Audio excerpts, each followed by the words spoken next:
Hello everyone and welcome to the next video on this channel. My name is Peps and I welcome you to day 4 of the G1 Climax 35 review series.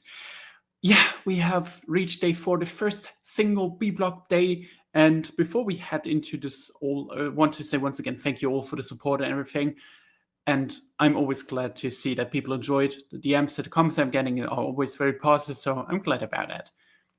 Jumping into the show right away, I would say, because I still need to study a lot and I don't have too much time for this. But luckily for my time scheduling management, we have only 4 matches today because, of course, Gabe Kidd is still out with his injury. So Shingo Takagi does get 2 points via forfeit, and with that scores his first win of this tournament. Congratulations to Shingo Takagi. He deserves these 2 points by just losing and having luck that Gabe's injured. No, but jokes aside, I hope that Gabe is back sooner or later. We had it before that people missed out on a couple of shows and just came back. I think it was Nakamura who did that. I don't know which year it was. He missed like 2 or 3 matches and came back and just won the entire block. So it will be interesting to see when Gabe comes back, if he comes back, because we now reached the point where he's 0-3 and he needs to come back if there is a chance that he should advance, or like that they want him to advance to the knockout stage. He would need to be back on Saturday, I believe, against Drilla Maloney, but we will see if he makes that. Speaking of Drilla Maloney, I would just say we jump straight into the opening match on the show. We have a B-block match between Hashi and Drilla Maloney. I thought it was like very fine worked. I don't have too much to say about it because I thought like it was by far. I need to take this away. I've been complaining a lot in the first 2 matches of Drilla Maloney, but I think this was by far his best performance, his best match together with Hashi. They got good time and they worked a really solid and I would say interesting match. Like the counter sequences were fine. I think, and I need to say this, like Hashi is just very good in these veteran situations where he just works 10 max minutes, gets the best out of the young guy, and then they run home. I think this should be the norm for his G1 Climax. Like these opening 2 matches he had that went like 5 minutes and 1 minute, which kind of silly in my opinion because they really help anyone. Like Hashi got like maybe the match against Renorita, but the Shingo Takagi match was like, okay, how about they go like 10 minutes longer and it would have been fantastic. But you know, double block nights, and we'll come to that. Like double block nights are always like too long and too many matches, so not enough matches get the time they would have gotten on a single block night. But yeah, I think this was very well done. In the end, Hashi hit the karma to win and go 3-0. Like, this is just shocking because Tako is going like 3-0 to G1 is like insane to think about, considering he's like pretty much just a guy that many expected that he'd get 6 points maximum, and he just is at 6 points with 6 matches left. Like, of course, he is now starting to lose after this one. I think he just loses to his streak against Okan and goes 3-1 or something and finishes the block with maybe 5 wins, with maybe 4 wins, and misses out on playoffs. But the Goto Revolution is real, ladies and gentlemen. The Goto Revolution is very real, and we have seen that. For Drilla, once again, I think, you know, I should praise him a bit more. I think his moves look much better here, even though I don't like his score. Like, it looked better against juniors, but ever since he's a heavy, it just got worse and worse. But aside of that, I think his power moves worked really well against Hashi. He didn't tease the Drilla Killer too much in this match, which was kind of shocking because normally it's like a move he does like at least attempt like 3 or 4 times, but this time he didn't attempt it too much. So I think with the match structure that Hashi gave him, Drilla Maloney was able to work much better than he was with Shota Umino and Great Okan, who are, I would say, not the best carrier in terms of match layout. Like, they are better at getting carried than they are at carrying a wrestler. Like, there are some wrestlers that are better at carrying, which is, for example, Hashi or a Konosuke Takeshita, like these top workers that just have the experience to know how to lay these little details that maybe in Umino, maybe a Drilla or a Great Okan just don't have. Moving on to the second match of the big block, we have El Phantasmo versus Renorita. this has a little bit of a background story, as El Fantasma was able to win the New Japan Television title that he's now in his second reign is, but he won it for the first time against Renorita in a four-way match that also had Rohei Oiwa and a fourth guy. Oh, it was Jeff Cobb that I totally forgot about. Yeah, Jeff Cobb. To be honest, I think everyone forgot about Jeff Cobb's existence. Shout out JC Mateo. And of course, here's now the singles match they have. And right before the bell even rang, Renorita attacked El Fantasma during the entrance in a brawl to the stage, where El Fantasma hit a dive over the guardrail onto Ren. He loves this dive, but this time he did it from the stage, so it was kind of like a bit different than normally. Then it went back into the ring and the match started. ELP started with high stake action, hit a swanton bomb followed by a springboard moonsault. But this time, Renorita was able to counter it and get his knees up. This then started the typical leg work of Renorita. And while I think that Renorita's limb work is good, and I really enjoy it because it has the Kanemaru-isms that make this just interesting to me, but he needs to make it more crowd compelling. Like, it comes off a bit of too nerdish, if that's the real like the thing to describe it. And I think the New Japan crowd these days just wants something more simpler. And I think if he would imply a bit more action into his limb work, I think he could get the crowd more behind this kind of situation. Because there was a similar issue he had with Zack, where the crowd just totally died. And while they did make some noise in the Zack match, I think it got even worse here. What didn't help was just that El Fantasma had like a really bad performance, in my opinion. Like, his selling was, well, there. Like, he tried it sometimes, but I guess like his selling is just touch your knee while smiling after doing some gymnastic type moves. Like, that is just a bare minimum of selling. And it feels like, okay, I don't really want to sell, but Renorita worked over my legs. I need to. And it kind of feels like rather uninteresting, and you just could have no-sold it rather than trying a bit and doing like nothing for the other stuff. The finishing stretch then started when Renorita brought in a push-up bar, but Jado stopped him, and ELP really accidentally hit Jado with a super kick. A big moment, man. I really could not bother about this match, to be honest. I can't even fake excitement. Ren then hit the double cross, but it was countered by El Fantasma just doing a handspring. I then hit a really bad looking roll up for a 2 count. Like, this was super silly. I can't even believe they thought about this. Oh my god, this is the best thing ever. Like, the crowd didn't care about it either. El Fantasma then hit the Thunder Kiss 86, but Yoshinobu Kanemaru came out and he wasn't even hiding. Like, you just were able to see him running in and pulled off the referee at the 2 count. Started to attack El Fantasma, but El Fantasma just took him out quickly because Kanemaru just is this geek roll. But then Renorita low blows him, hits the Hell's Duty to win the match. Yeah, this was definitely a match. I don't think this was good at all. I think this killed the entire momentum of the show so far, as well as its crowd, and it achieved absolutely nothing. Because you need to imagine, right? Renorita, on day one of this tournament, beat Zack Sabre Jr., the IWGP World Heavyweight Champion, the guy who won the G1 Climax last year. Relatively clean. Like, he pretty much cheated a bit, but not much.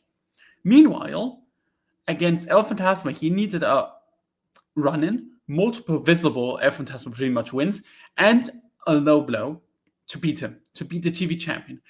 What is this booking? What makes this any kind of sense? Either go all in with making Renorita this limb work demon that taps out his opponents and is able to get the wins, like by relatively achieving nothing, or just go all in on the bullshit. But this mix on the side, okay, this guy, he should beat them clean, and then the lower guy he should cheat for, it just makes no sense for me. Like, you can easily tell this exact same match with Renorita getting positioned as a bit of more of a smarter guy, because he normally is presented this one, and he just outsmarts El Fantasma after he super kicks Jado, rolls him up, hits the low blow or something, and then pins him. Like, this would have been much better than, another visual fall for El Phantasmo, and another ref pulled out everything.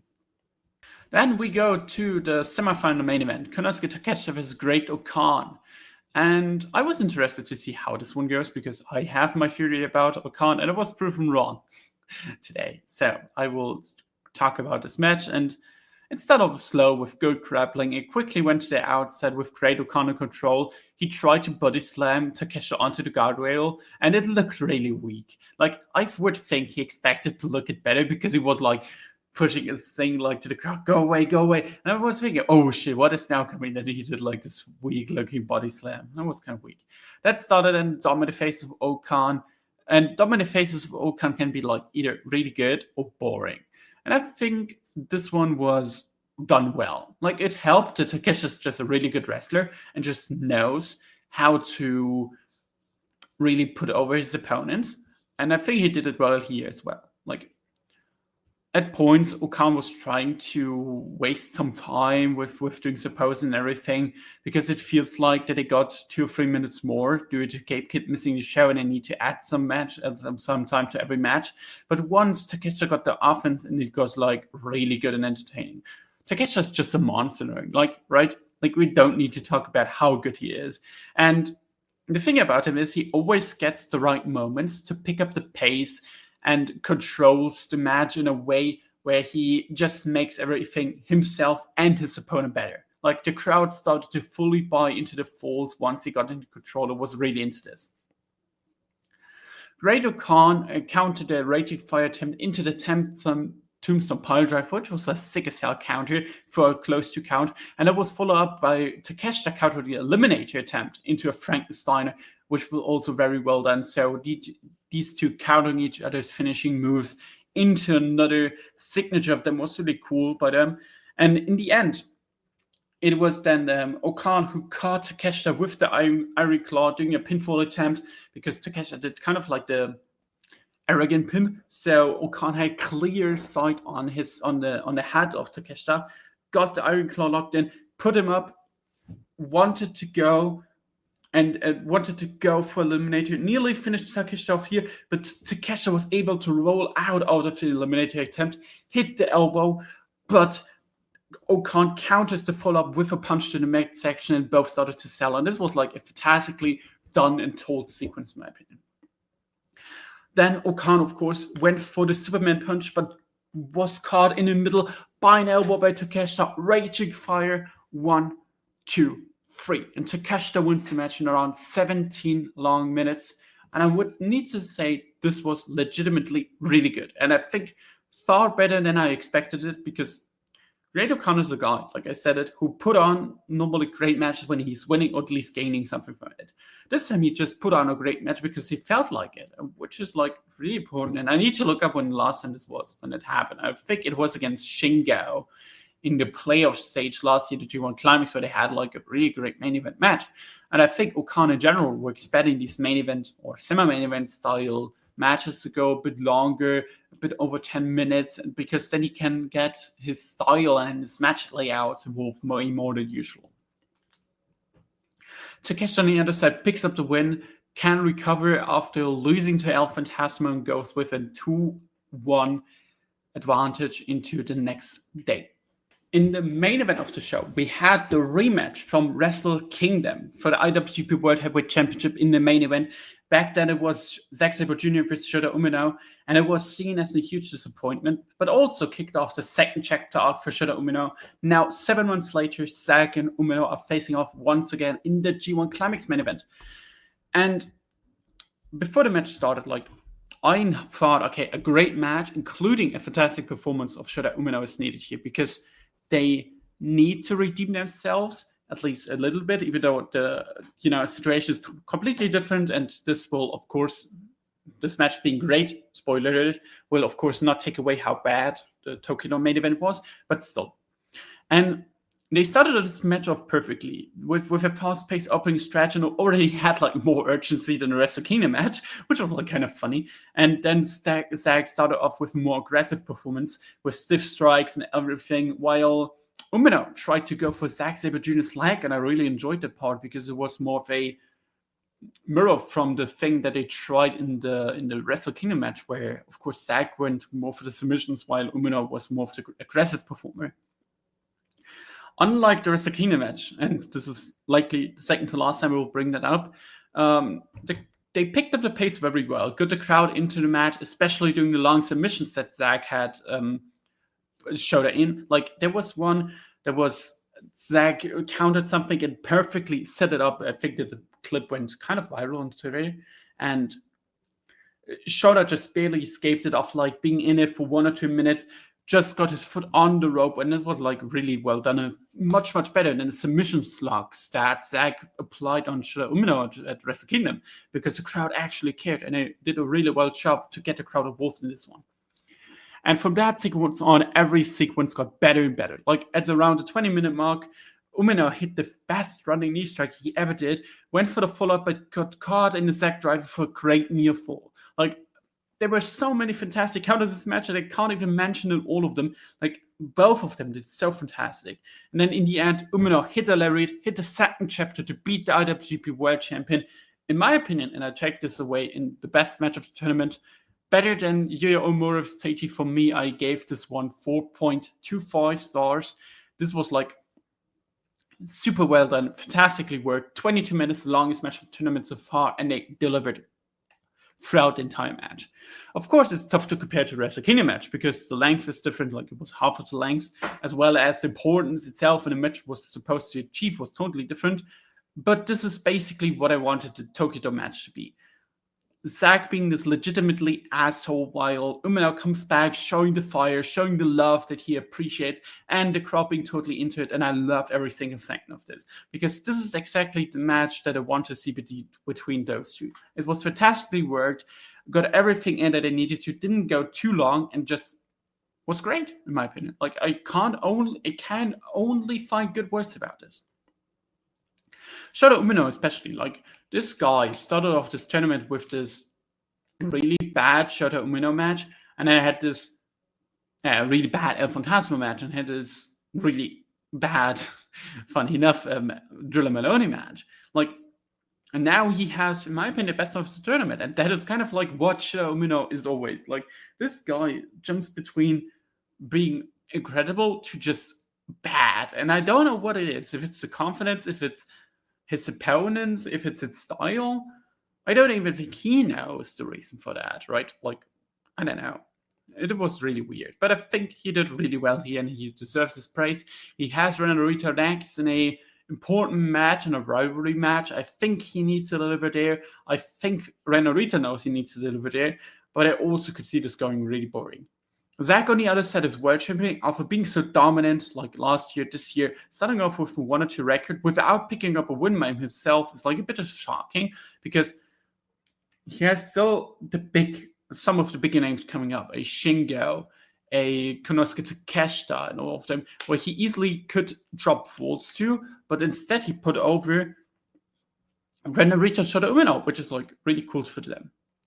And I imagine, while both Shota and Zack are definitely advancing for me, I think it will be much easier for Shota Umino to find his way into the playoffs now than it will be for Zack. I think the chance that Shota just goes into the final night being advancing for sure is very likely.